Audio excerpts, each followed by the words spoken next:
Here at Edmunds, we put an emphasis on objective data and testing to determine where a vehicle places in its class. But let's face it, cars are an emotional purchase for a lot of shoppers, and appearances do indeed matter. I mean, there aren't any second-generation Pontiac Aztecs out there, right?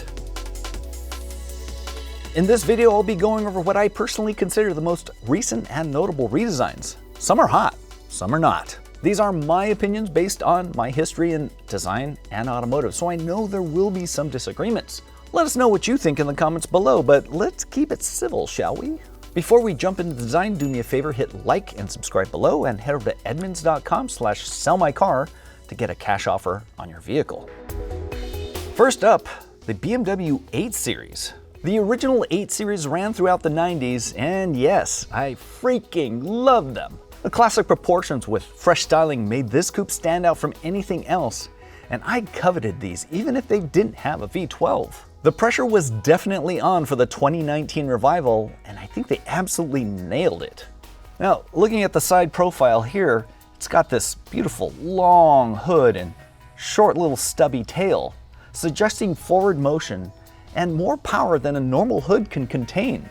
The widened BMW kidney grills here blend well into the headlights for a cohesive face, and the many surface embellishments manage to both slim down the body and add some visual weight wherever it's needed. Now you can see here with all these surface treatments how some of these outward curves, these convex curves, kind of catch the light and reflection.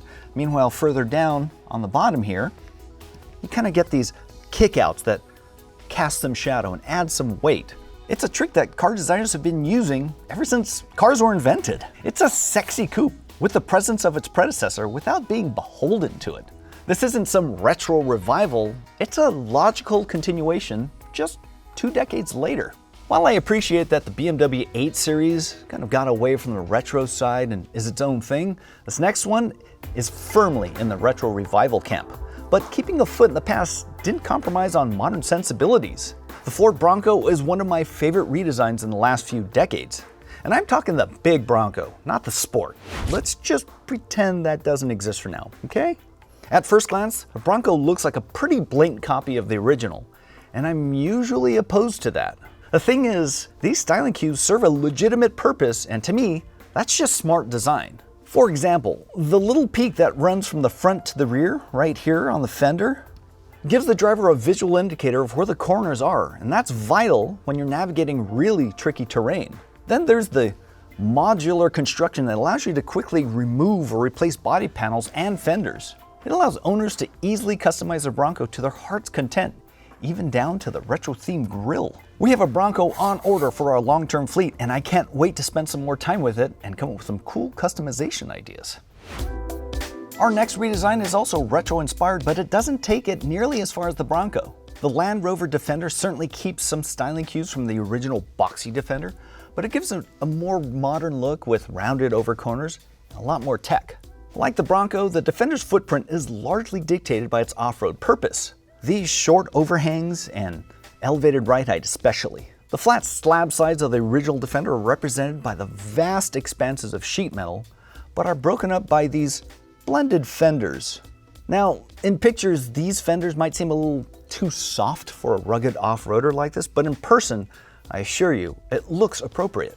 Up front, the grille retains hints of the old Defender with its upright and rectangular grille, with a suggestion of these upright push bars too. I also like the cut-off headlights that add a little bit of sinister look and aggression. It's almost like those aftermarket Wrangler headlight trims or a Dodge Challenger. Further back, I'm still perplexed by this trim panel behind the door. It seems oddly out of place. I do love these Alpine windows that are another nod to the past. If it were up to me, I'd add more prominent tow hooks up front and back. Not just to make it look tougher, but also because having those recovery hooks readily available is always helpful when you're in the thick of it. Also, I'd stick with the painted steel wheels because steelies are cool. The Kia K5 is a clean sheet redesign with no previous design language that it had to adhere to. Now, some of you may ask, is it a redesign then? Sure, because I count it as the successor to the Optima, which I also liked on a design level. Compared to other family sedans in the class, it stands out with its aggressive appearance, where rivals tend to be a lot more vanilla. In the main review of the K5, I called it Charger-like, and here's what I meant. The K5 is way more sporty and aggressive than something like a Honda Accord or Toyota Camry. That aggression is compounded by the thin grille that cuts off the top of the headlights for a more sinister stare, just like the Defender and Challenger. I'd consider a simpler accent light shape than the zigzag, but it is distinctive at night. Then there's the fastback roofline. A lot of sedans adopted the coupe-like roofline with mixed results, but I feel like the K5's lends it a more sporty silhouette, a lot like the Stinger. I mean, you can see how it just kind of gracefully arcs from back to front like that. And at the same time, it lengthens the car, visually at least. It gives it a lot more presence. Even though these sedans aren't as popular these days, this is quite the looker. There's a reason it was named Edmunds' top-rated sedan of 2020. Looking quite a bit further in the future, we have the Volkswagen ID.Buzz, the spiritual successor to the iconic VW microbus. The simple rounded shape drives that point home, as does the striking two-tone paint scheme. This is one of those design projects that seems pretty easy since the original was so elemental, but I'm also sure that there was a lot of ways they could have messed it up. I maybe would have added some Alpine windows here to give it more of a connection to that 23 window bus, but overall I think it honors the old while embracing the new.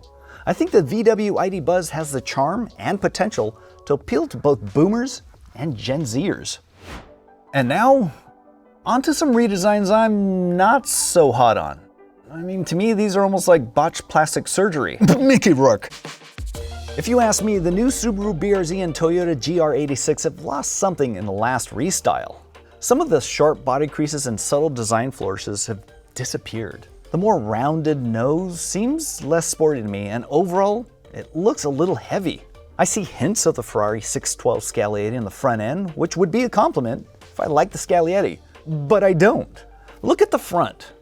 It's kind of puffy, right? Almost like a squirrel with nuts stuffed in its cheeks, or maybe it's retaining water. In any case, I don't think it's an improvement over the first generation. Then there's the back end. It's a little disjointed for my taste, and those taillights look like they've been pilfered off of an old Acura. But hey, at least they got rid of the fake vents. When Nissan announced a new Z, I was hoping for something significantly different from the last generation, especially since that old model had been kicking around for more than a decade. Instead, we got something with a silhouette that looks eerily similar to the previous generation, with some retro styling cues that seem forced. Let's start with the grille. I know they're paying homage to the previous generation's rectangular grille, but there's some weirdness going on. I mean, first, I think it's just way too big, and it's further accentuated by this weird split level where you have a kind of a grille shape followed by just some slats and a forward radar underneath. It's just not very graceful. The original Z had a lot more grace with its narrower grille that was framed better with the headlights. I do like how they blacked out this roof pillar here that kind of gives it a wraparound windshield look. Then there are the taillights that seem as though they belong on another car. They just don't blend well with the rest of the car, and this gloss black surround does it no favors. Yeah, so for me, Zed's dead, baby. Zed's dead.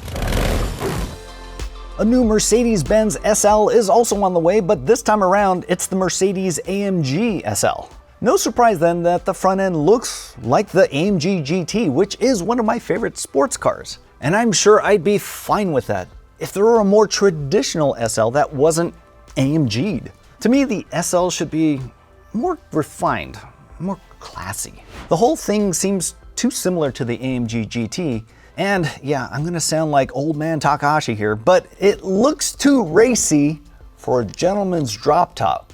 Or ladies, I'm not discriminating here. It could be as easy as swapping out the AMG grille for something that aligns more with the non-AMG Mercedes. Now, further back, the deck lid tapers down a little bit too much for me, making it look a little weak and maybe a little bit too bulbous, almost like a Porsche 928 or something. And now for the next big thing in EVs. And I do mean big. I'd have to say that this Hummer could stand to lay out the carbs for a little bit.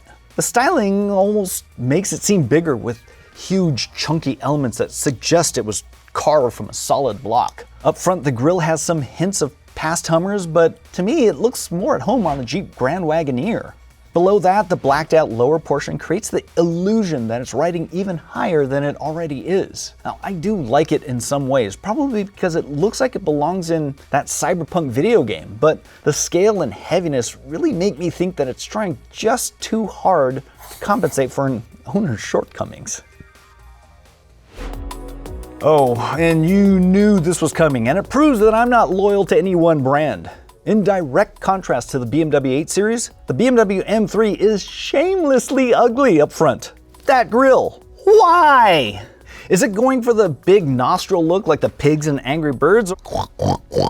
Squeal, piggy, piggy, piggy, piggy. It's like robot butt cheeks. Even worse, it seems to be spreading. You can see an even worse execution on BMW's new EVs, the i4 and iX. And that's really too bad because the rest of the car looks good.